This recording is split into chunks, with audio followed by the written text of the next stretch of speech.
Hello, welcome back. You are watching physics on chapter 2, physical quantity and measurement. So today I will discuss on types of thermometer. In the previous class I discussed on the thermometer. Okay. So today I will discuss on the types of thermometer. Now students, what are the different types of thermometer are there? So there are two types of thermometer. What are they? Number one is clinical and other one is the laboratory. So this is the laboratory, okay, thermometer,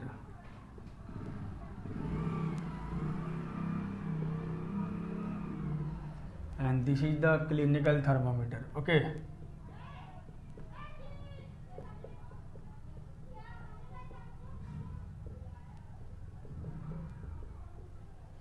This is the clinical thermometer.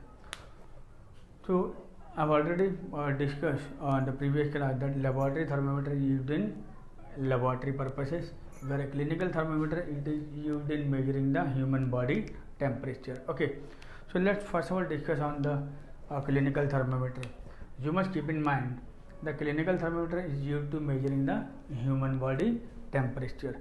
So it is also called a doctor thermometer. इसका और एक नाम क्या है? Doctor thermometer है.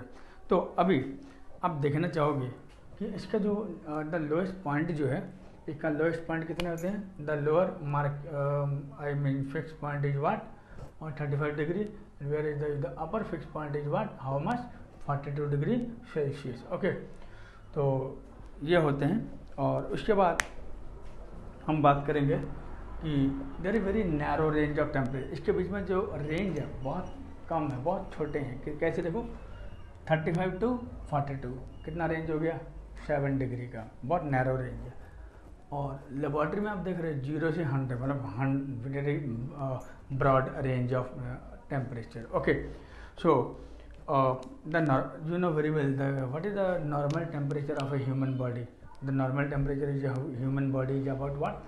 37 degree Celsius, whereas in Fahrenheit it is about 98.4 degree Fahrenheit. Okay, so you must keep in mind the human body temperature is never falls below 35 degree or rises above 42 degree. Suppose if might be happened, then it will be a serious matter for such human beings. Okay, कभी भी 35 degree से नीचे नहीं होता है और ना ही 42 degree से ऊपर जाती है.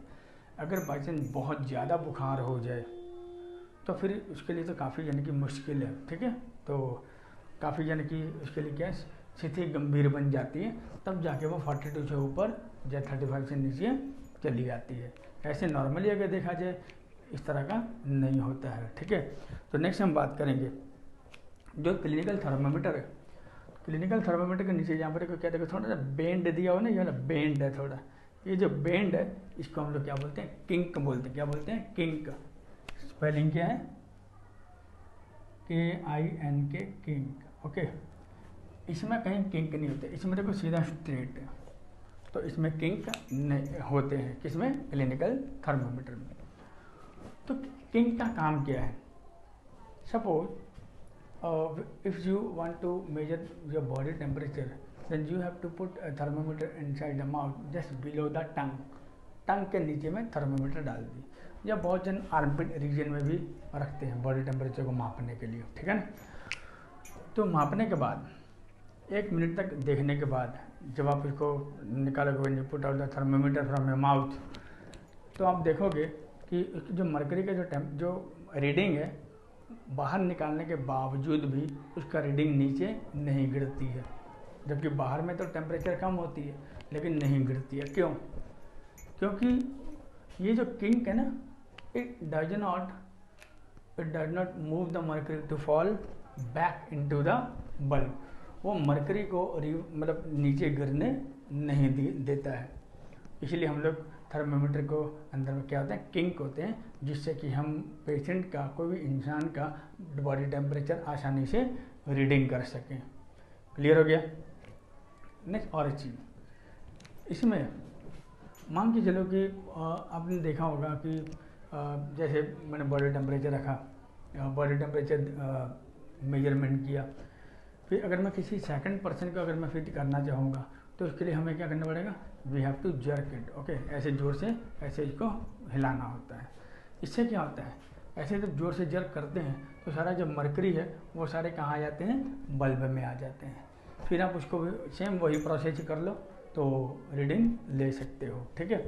लेकिन हाँ याद रखना, ये थर्मामीटर को कभी भी गर्म पानी के बीच में मत डालना, ये दिमाग में रखोगे, ठीक है। क्योंकि गर्म पानी में रखोगे तो क्या हो जाएगा, देखो ये तो 42 डिग्री है, तो यहाँ जो कैपिलरी जो कैपिलरी ट्यूब है, जो रेड कलर का जो दिया हुआ है, ये कैपिलरी ट्यूब है। तो अगर बाई चांस गर्म पानी में डालोगे, है ना, तो क्या हो जाएगा, ये पूरा फट जाएगा, तो दिक्कत आ जाएगी। फिर बात समझ में आ गया। तो और जब आप मुंह में डालते हो ना तो प्रेस नहीं करना है, बल्ब टूटने का भी डर रहता है, ठीक है। तो यही कारण है कि ये सब जन की हमें सावधानियाँ बरतनी पड़ते हैं। इसलिए आजकल मार्केट में, बाज़ार में डिजिटल थर्मामीटर मिलता है। उसमें जो टेम्परेचर, चाहे वो डिग्री ले लो चाहे फ़ारेनहाइट ले लो, उसमें आप आराम से यानी कि टेम्परेचर यानी कि क्या होते हैं, डिस्प्लेड ऑन अ स्क्रीन, तो वो आसानी से आप रीड कर सकते हो, कोई दिक्कत नहीं है, ठीक है। तो आज ये हो गया आपका क्लिनिकल थर्मामीटर। अब हम बात करेंगे लैब का। ये जो लैब है, अब देखोगे लैब थर्मामीटर में तो याद रखोगे यहाँ पे -10 होता है, 0, 10 इस तरह का होता है। देखो -10 और ये 100, तो कितना नैरो रेंज ऑफ टेम्परेचर है, ठीक है ना। तो इसमें काफ़ी यानी कि सॉरी नैरो रेंज नहीं, ब्रॉड रेंज। नैरो रेंज तो क्लिनिकल थर्मामीटर में होते हैं, ठीक है। तो ये जो -10 से 100 कितना ये आ गया, ठीक है। और इसमें और एक चीज़ को दिमाग में रखना है कि इसमें ये जो है ये काफ़ी यानी कि वेरियस एक्सपेरिमेंटल पर्पस में भी काम आते हैं, क्लियर। तो इसके लिए बहुत सारे यानी कि सावधानी बरतने पड़ते हैं लेबॉर्ट्री थर्मामीटर के लिए। तो कभी भी इसको क्या बोलते हैं, जो टिल्ट पोजीशन में नहीं, मतलब टिल्ट मैंने इस तरह का नहीं होना चाहिए। लैब में हमें जो थर्मामीटर होते हैं that is upright in position में होना चाहिए, ये दिमाग में रखना है, okay. I mean the laboratory जो thermometer that should be always in upright position but not to be in tilting position, okay, tilt position. Second point is that the bulb, ये जो बल्ब है, ये बल्ब को properly dip in the substance, properly dip in the substance, but that you must keep in mind it should not be touch the base of a container। ये container के नीचे touch नहीं होना चाहिए, जो चीज़ में हम डालेंगे उसी के साथ वो टच में आना चाहिए, दूसरे कंटेनर के साथ टच में नहीं होना चाहिए। अगर मैं कंटेनर के साथ टच हो जाए फिर तो वो कंटेनर का ही टेम्परेचर बताएगा, सब्सटेंस का टेम्परेचर नहीं बताएगा, क्लियर हो गया। नेक्स्ट आ जाओ, अगर आपसे पूछा जाए कि इसके बीच में रिलेशन क्या है, इसके बीच में सेल्सियस और फ़ारेनहाइट के बीच में इसका हम रिलेशन कैसे निकालेंगे, आपको दिमाग में रखना होगा कि इसमें जो फ़ारेनहाइट स्केल होते हैं उसमें लोअर पॉइंट जो आता है वो कितना आता है, लोअर पॉइंट आते हैं, मान के चलो कि इसमें लोअर पॉइंट उसमें आते हैं आपका 32 डिग्री, ओके, और मैक्सिमम कितना आता है 212, कितना 212। अब देखो मैं किसके बीच में बात कर रहा हूँ, सेल्सियस और फ़ारेनहाइट के बीच में, ओके। अब देखो कैसे निकालेंगे, ध्यान में रखोगे, C माइनस यहाँ पे हो जाएगा लोअरिंग पॉइंट, तो लोअरिंग पॉइंट क्या है मेरा 0, ओके, और सेल्सियस में तो इसका क्या हो जाएगा maximum minus minimum, maximum minus minimum, okay. अब आ जाओ फ़ारेनहाइट का, अगर हमें फ़ारेनहाइट का निकालना होगा एफ, इसका लोअरिंग पॉइंट कितना था 32, ओके, और इसका मैक्सिमम क्या था 212 माइनस 132, बोलो क्लियर हो गया। C माइनस 0 का मतलब नहीं होता, तो ये आ गया बाई क्या 100 equal to F minus 32 by this. अब आप देखो, आप मैथ जरूर किए होंगे, प्रैक्टिस जरूर करते होंगे आप लोग, ठीक है ना। तो ये जो नीचे डिनोमिनेटर में दोनों साइड में एक तरफ 100 है तो दूसरी तरफ क्या है 180 है, तो दोनों को किससे डिवाइड होता है बोलो 20 से। अगर आप 20 से डिवाइड करते हो तो देखो यहाँ 5 आ गया, यहाँ पे क्या आ गया 9 आ गया। तो इसका मतलब C/5 equal to F minus 32/9। ये आपका रिलेशन बन गया सेल्सियस और फ़ारेनहाइट के बीच में। तो ये आपका फॉर्मूला बन जाएगा। सपोज मैं एग्जांपल देता हूँ, अगर बाई चांस क्वेश्चन में कहा जाए कि आपका जो कोई भी सब्सटेंस है उसका टेम्परेचर है 100 डिग्री सेल्सियस, मान के चलो कि पानी का बॉइलिंग पॉइंट कितना है 100 डिग्री सेल्सियस। ओके, आपको फ़ारेनहाइट में निकालना है। तो मैं करूँगा क्या, ये जो C है मैंने C के बदले क्या लिख दिया 100/5। Okay, equal to this. Clear.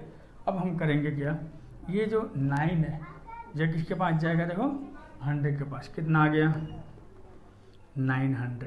Okay, by what. एक काम करते हैं, सबसे बेस्ट मैंने इसको काट दिया, सिंप्लीफाई किया, आई मीन लोअर टर्म में चेंज किया, तो कितना आया 20। अब 20 ये 9 जब इधर जाएगा तो क्या हो जाएगा 180। Okay, equal to F minus 32।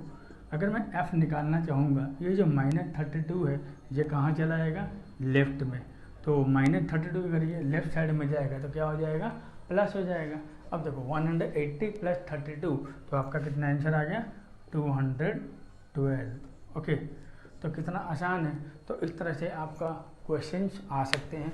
तो मुझे विश्वास है, मुझे पता है कि आप लोगों को पूरा क्लियर समझ में आ गया होगा। तो आप इसको पढ़िएगा घर पे, तो आप और भी बेटर समझ जाओगे।